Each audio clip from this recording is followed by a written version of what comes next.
Hinulaan. Hindi lang may lahi siya sa Sikihor. Taga Sikihor. Kaya yun. Ako, ayaw ko rin ng... Pero ang sa amin, tatlo kami magkaibigan nung nag-apply kami pa abroad ba. Sabi, nung punta kami doon sa may Baclaran, di ba, may mga wish-wish doon, may mga nakahilira doon na magpalag-palag.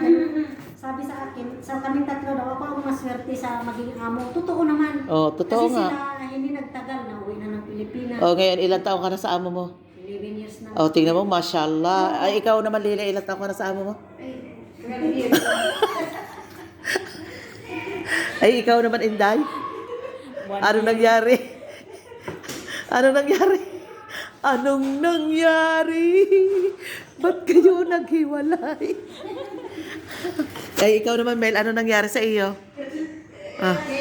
Ay, hindi. Still. Strong. Ay, ito ang naghahanap. Pag uwi nito, mag-aasawa na. Buhay Ayan, talaga. magjog-jog pag Oo, uwi. buhay na Pagbalik niya, wala nang isang mata. Ito ha, hindi magsikiyan. mata lamang walang latay. Magkakatid sa'yo. Nasa katawa ko. Tapos sabi ni Lili sa kanya, kayo pa sabi pa niya, oo, 10 round. Tingnan, may pills na nga eh. Napabili ka dyan ng pils. Napabili na ng pils. Sino yun? Sino yun?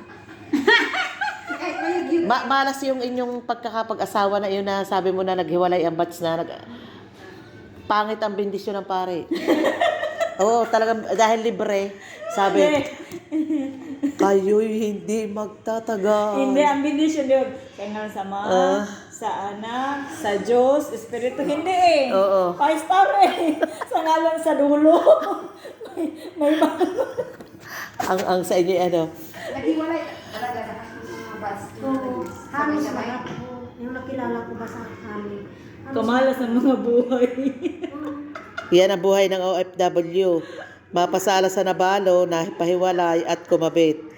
That's life. All right.